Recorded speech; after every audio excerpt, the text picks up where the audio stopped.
Hello my lovely student, I hope you all are well. और आप सभी का स्वागत है हमारे इस छोटे से वीडियो में और आपके इस प्यारे से चैनल में। इस चैनल का नाम है इजी स्टडी। हम 10th बोर्ड के इंग्लिश के पेपर की तैयारी कर रहे हैं। जैसा कि आप लोगों को पता है, मेरी पिछली 2 वीडियो भी इसी सिलसिले में हमने शूट की थी। अपनी 2 क्लास दी हैं आपको, जिसमें आपको फर्स्ट आपको जो वीडियो मिला था वो है प्रोज का। इंग्लिश में मैंने आपको ऑलरेडी बता रखा है, जो आपकी इंग्लिश का पेपर होगा उसमें reader section plus grammar section होगा।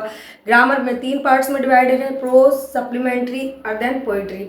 प्रोज और पोइट्री में से मैं आपको इम्पॉर्टेंट चीज़ें बता चुकी हूँ। प्रोज में से मैंने आपको क्वेश्चंस की वीडियो डाली है और आपकी पोइट्री में से मैंने अभी आपको सेंट्रल आइडिया बताए हैं। हालांकि और भी चीज़ें हैं उसमें इम्पॉर्टेंट, जैसे पैसेज हैं, 1 मार्किंग के जो क्वेश्चन आते हैं ना ऑब्जेक्टिव, वो भी हैं, वो भी हम धीरे धीरे बताएंगे। लेकिन जो तीसरा पार्ट है इसका सप्लीमेंट्री, आज हमने जो हमारा ये वीडियो है, आज हमने उस पार्ट पर ये वीडियो शूट किया। ये क्लास है आपकी सप्लीमेंट्री पर। जैसे कि बोर्ड पर मेंशन है, board exam 2025-26 English supplementary important question. जो सप्लीमेंट्री वाला आप लोगों का पार्ट है उसमें से आपको कोई पैसेज नहीं आएगा क्वेश्चन छांटने के लिए, आपको आएंगे उसमें से क्वेश्चंस, शॉर्ट एंड लॉन्ग दोनों तरह के क्वेश्चंस आपको उस वाले पार्ट में से करने को आएंगे। ओके बच्चों, 2 लॉन्ग, 2 शॉर्ट और 1 लॉन्ग क्वेश्चन। ये है आपका सप्लीमेंट्री वाले पार्ट में से जो आपका 70 नंबर का पेपर आएगा, उसमें आने वाला हिस्सा जो मैंने आपको बताया। ठीक है बच्चों, तो ये जो आपकी क्लास है आज इसी पर बेस्ड है कि आपकी सप्लीमेंट्री में से कौन कौन से वो चैप्टर हैं जो इम्पोर्टेंट हैं और उन चैप्टर में से कौन से वो क्वेश्चंस हैं जो आपके लॉन्ग आंसर में आएंगे। हालांकि आपको एक ही क्वेश्चन करना है लॉन्ग में, लेकिन आज मैं आपको 5 इम्पॉर्टेंट क्वेश्चंस इस क्लास में बताऊंगी। एक आपका गारंटेड लॉन्ग में आएगा, लेकिन बाकी के जो 4 हैं, ऐसा नहीं है कि हमको 5 में से सिर्फ 5 बता दिए। हालांकि आपके चैप्टर 9 है, मैंने आपको पहले बताया, मैं बहुत रिसर्च करके आपको क्वेश्चन निकाल के लाती हूँ कि जिनकी गारंटी हो वो पक्का पेपर में आए। लेकिन जो 4 आपके क्वेश्चन हैं वो हो सकता है आपके शॉर्ट आंसर टाइप क्वेश्चन की प्रॉब्लम को दूर करें, और जो 1-1 नंबर के मार्किंग क्वेश्चन हैं उनमें भी अगर आपने ये याद किए तो वो क्वेश्चन भी आप इजीली उनको अटैम्प्ट कर पाओगे। तो चलिए, आपका टाइम वेस्ट ना करते हुए हम अपनी अपनी रियल मुद्दे पर आते हैं और अपनी क्लास शुरू करते हैं। आज की जो क्लास का टॉपिक है वो है सप्लीमेंट्री में सप्लीमेंट्री वाले क्वेश्चन में से जो क्वेश्चंस हैं वो। ठीक है बच्चों, तो स्टार्ट करते हैं हम। मेरी हर वीडियो में आपको बताने की ज़रूरत नहीं है कि आपको पेन और कॉपी लेके साथ में बैठना है। क्वेश्चन बोर्ड पर आएंगे, आपको फटाफट उनको नोट करना है। और मेरी आप लोगों से कंप्लेन है, जो भी लोग मेरी वीडियो देख रहे हैं, जो भी स्टूडेंट, वो लोग वीडियो देख लेते हैं लेकिन कमेंट में बताते नहीं हैं कि हमको कौन सा आंसर मिला है या नहीं मिला है। अरे भाई, जब तक आप लोग मुझे बताएंगे नहीं जो भी मैं क्वेश्चंस या सेंट्रल आइडिया जो भी मैंने अपनी पिछली 2 वीडियो में दिए हैं कि मुझे ये आंसर नहीं मिला है, तो मैं फिर वो कैसे आपको लिखवाऊंगी। इसीलिए बच्चों, आपका काम है कि मैं अगर क्वेश्चन आपको नोट कराती हूँ तो आप साथ ही साथ मुझे मैसेज करके कमेंट में बताइए कि मैम आपने जो क्वेश्चन नोट कराया है उसका हमको आंसर नहीं मिला है, ताकि मैं अपनी वीडियो में आपको आंसर भी नोट कराऊं। क्योंकि आपको पता है बोर्ड एग्जाम को टाइम नहीं, इसलिए मैं वही चीज़ें आपको करा रही हूँ अपनी क्लासेस में जो कि आपको आपको फ़ायदा दे, आपका टाइम बचाए। ठीक है, आपकी बहुत सारी मॉडल्स पेपर हैं, क्लास में टीचर्स ने आपको लिखवाए होंगे क्वेश्चन, तो आपके पास मटेरियल बहुत होगा, लेकिन उनमें से करना कितना है ये आप लोगों को आइडिया शायद नहीं है। इसीलिए मेरी कोशिश ये है कि आपको इतने कम समय में कितना कितना इंपॉर्टेंट पार्ट है वो कवर हो जाए, आपको आइडिया हो जाए। इसीलिए मैं सिर्फ क्वेश्चन यहाँ पर डिस्कस करती हूँ। और मैं आपसे बार बार कहती हूँ कि आपको अगर आंसर जानना है तो आप मुझे कमेंट में बता देना कि हाँ मैम इसका लिखवा दें।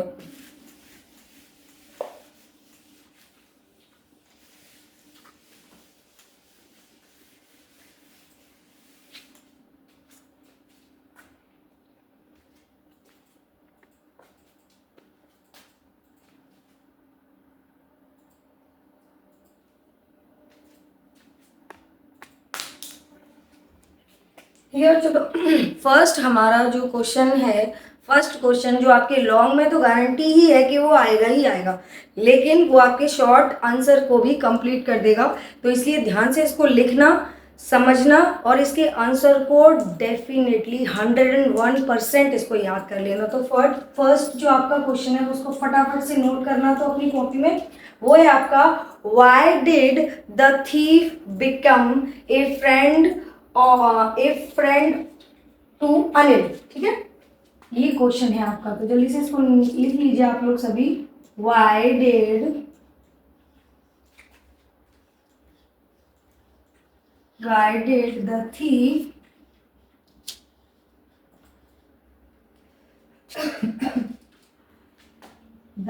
thief become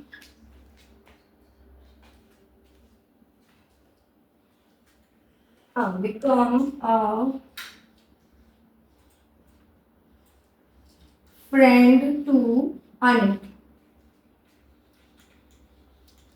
ठीक है बच्चों, ये क्वेश्चन जो है आपके सप्लीमेंट्री वाले चैप्टर का, सप्लीमेंट्री में से आपके बहुत ही इंपॉर्टेंट एक चैप्टर है द थीफ स्टोरी। आप लोगों ने सभी ने जब क्लास में आपको पढ़ाया गया होगा या नहीं भी तो आपने बुक्स में उसको देखा होगा कि द थीफ स्टोरी एक चैप्टर है जिसमें आपका एक क्वेश्चन है बनता है why did the thief became a friend to Anil. मैं फटाफट से क्विकली इसकी स्टोरी आपको थोड़ा सा बता दूं जिससे कि आपको समझ में आए कि ये क्वेश्चन में हमको आंसर अगर कहीं दिया है तो वो ठीक है या नहीं है।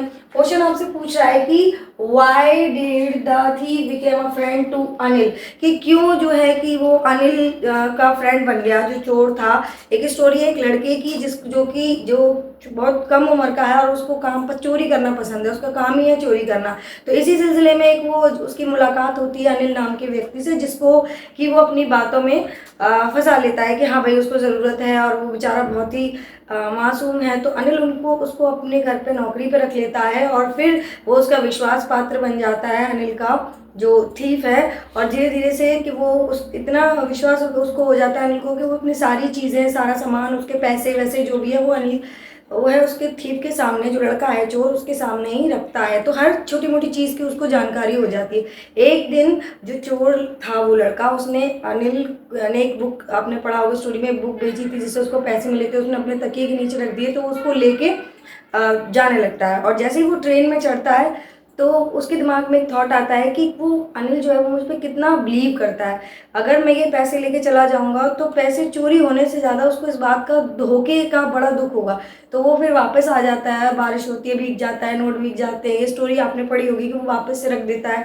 नेक्स्ट डे अनिल उससे पहले जग जाता है, उसको सारी चीज़ें मालूम पड़ जाती है, लेकिन फिर भी वो जो लड़का होता है चोर उसको कुछ एहसास नहीं होने देता है ना, और उसको रिवॉर्ड रूप में 50 रुपये देता है। उसको लगता है कि इसकी जो अंतरात्मा है वो जाग गई है, वो चोरी से डिटैच हो गया है। तो ये इस तरह से इसकी चैप्टर की स्टोरी है। मैंने बहुत कम समय में आपको स्टोरी बताने की कोशिश की है। तो ये आपकी इस चैप्टर की स्टोरी है और इसी से रिलेटेड ये क्वेश्चन है। तो ये फर्स्ट बहुत ही ज़्यादा इंपॉर्टेंट क्वेश्चन है।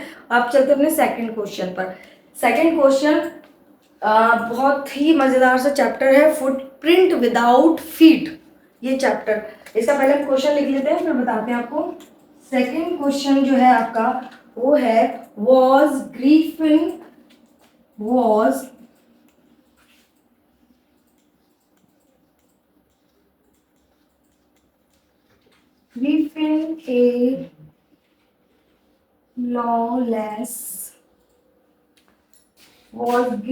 a lawless person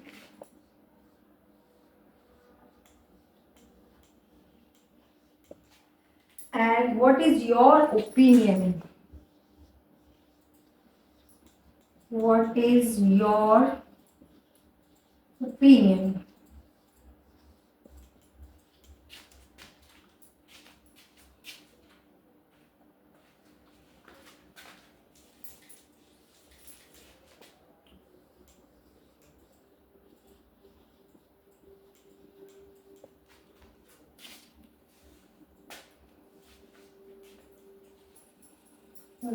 बार से एक ही मिस्टेक।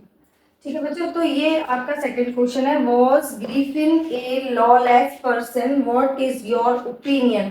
इसमें दो क्वेश्चन है कि क्या ग्रीफिन एक लॉलेस पर्सन था, मतलब कानून को ना मानने वाला व्यक्ति था। व्हाट इज योर ओपिनियन, और आपके ओपिनियन क्या है इस कॉन्टेक्स्ट में जो प्रश्न आपसे पूछा जा रहा है।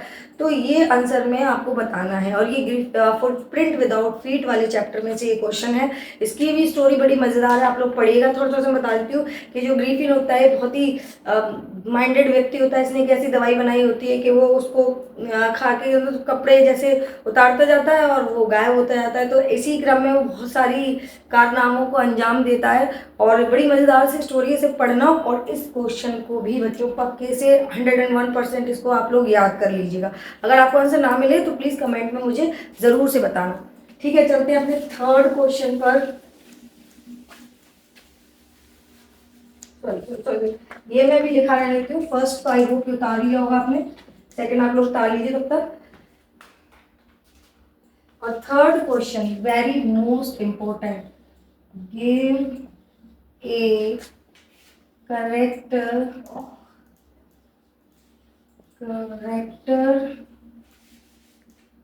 give a character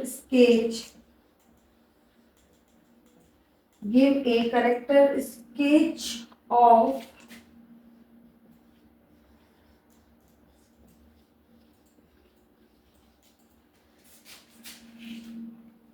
Richard bright. ठीक है,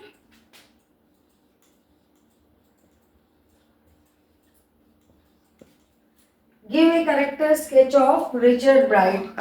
ये साइंटिस्ट वाले चैप्टर में से एक मेकिंग ऑफ साइंटिस्ट वाला चैप्टर है आपका। ये क्वेश्चन भी आपका वेरी मोस्ट इम्पॉर्टेंट क्वेश्चन है। जितने मैं लिखवा रही हूँ ना आपको, ये तीनों ही क्वेश्चन आपके बहुत ही ज़्यादा। इसमें रिचर्ड ब्रायन की पूरी स्टोरी है कि उनकी माँ ने कैसे उनको सपोर्ट किया, कैसे कैसे उन्होंने साइंस में अपने प्रोग्रेस करी। ये सारी स्टोरी इस वाले चैप्टर की है। ठीक है, the making of a scientist वाला चैप्टर है सप्लीमेंट्री में आप लोगों ने सभी ने पढ़ा होगा। तो ये उस चैप्टर में से आपका क्वेश्चन है। चलिए अपना फोर्थ क्वेश्चन हम नोट कर लें जल्दी से।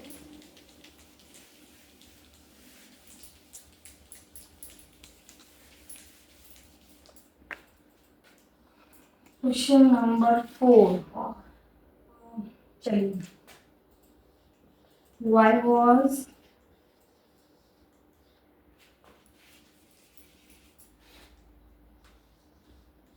Mrs.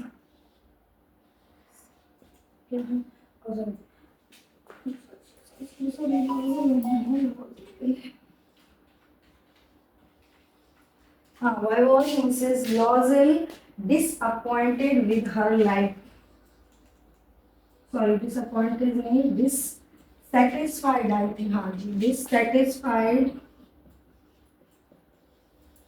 dissatisfied with her life।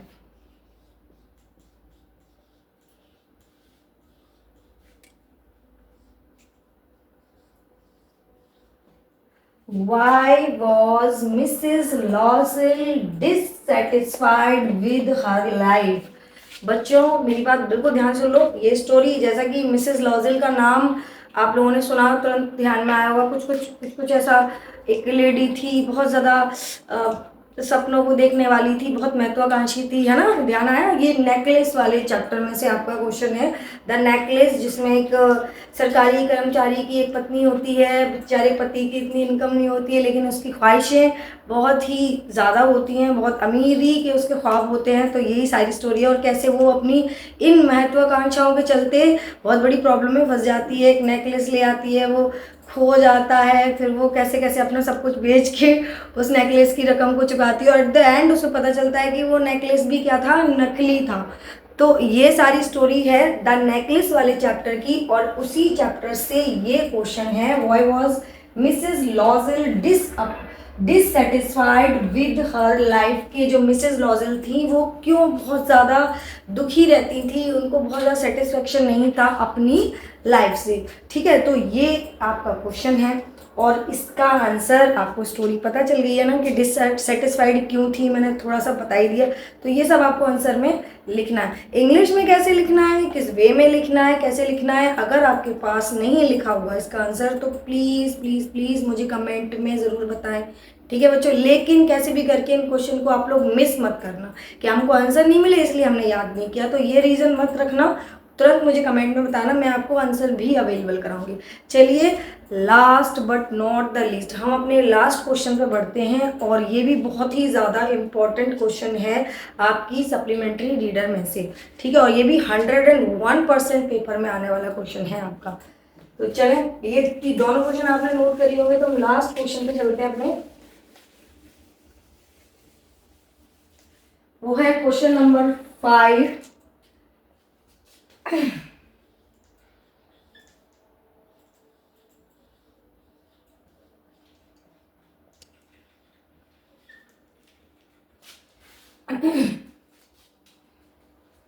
Describe the character sketch. Describe the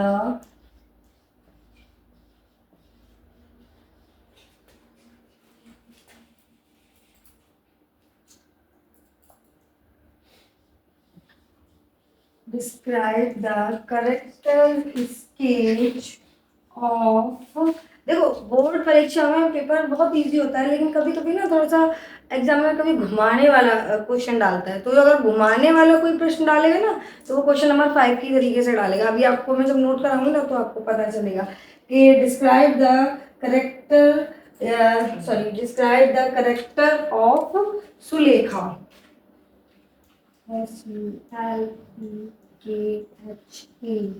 ठीक है, सुलेखा, ठीक है।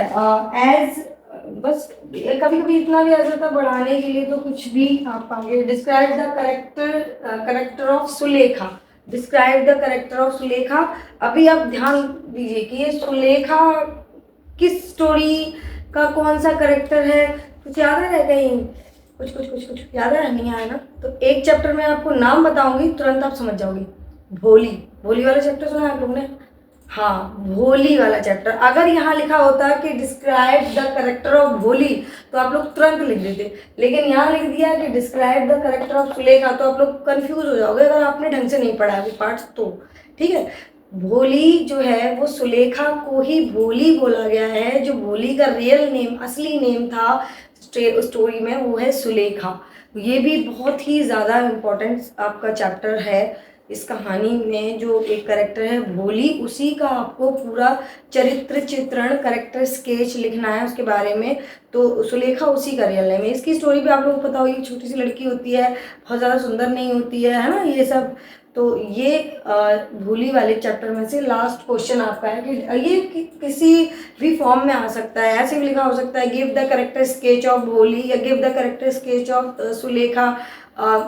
थोड़ा सेंस बदल जाए, लेकिन ये याद रखना, यदि सुलेखा आए या भोली आए, तो आपको भोली का ही करेक्टर स्केच लिखना है। और आप लोगों को मैंने प्रोज में भी क्वेश्चंस नोट कराए, आज मैं सप्लीमेंट्री में भी क्वेश्चन नोट करा रही हूँ। मैं आपको एक चीज़ बताऊँ, जब भी आप क्वेश्चन का आंसर लिखें, अगर आपके पास लिखे हुए हैं क्वेश्चंस के आंसर, तो वेल एंड गुड, लेकिन अगर लिखे नहीं है, आप कहीं से भी कोई मैटर कलेक्ट करके इनका आंसर को आपके पास अवेलेबल करा, तो ध्यान रखना कि जितना हो सके अपने आंसर को पॉइंट्स में लिखना, हेडिंग्स में लिखना। ठीक है, जैसे आप कैरेक्टर स्केच लिखते हो तो फर्स्ट हेडिंग इंट्रोडक्शन, फिर उसके कैरेक्टर में क्या क्या विशेषताएं थी, क्या क्या क्वालिटीज़ थी, जैसे हिज पर्सनालिटी या her personality, her intelligence, whatever जो भी हो, ठीक है, उसकी पर्सनालिटी में, तो वो सब आप मेंशन कर सकते हैं। तो ये हेडिंग्स बनाकर ही आप लिखें, ताकि जो एग्जामिनर जब चेक करे कॉपी को, तो नीट एंड क्लीन सफिशिएंट उसको लगे, और फटाक से वो चेक करे और तुरंत आपको नंबर दे दे। क्योंकि पूरा अगर ऐसा पैराग्राफ में लिखा होता है ना, तो कभी कभी क्या होता है ना कि अगर हेडिंग है तो तुरंत वो एकदम सेंटर ऑफ अट्रैक्शन बन जाती है, तुरंत चेक करने में भी ईजी। क्योंकि मैं भी कॉपी चेक करने जाती हूँ बोर्ड एग्जाम की, तो अगर कोई क्वेश्चन अगर ऐसे लिखा होता है हेडिंग वाइज, तो उसको नंबर देना, और एक पैराग्राफ में रीड करके प्रॉपर, तो मैं उस सेंस में आपको बोलूँ, नीट अपनी कॉपी में इस चीज़ का बहुत ध्यान रखना है कि हमको कुछ भी लिखना है बिल्कुल साफ, क्लियर, हैंड राइटिंग बिल्कुल सुंदर। ठीक है, तो आई होप आप लोगों को आज की वीडियो अच्छी लगी हो, और प्लीज़ इस चैनल को सब्सक्राइब करिए, सपोर्ट करिए।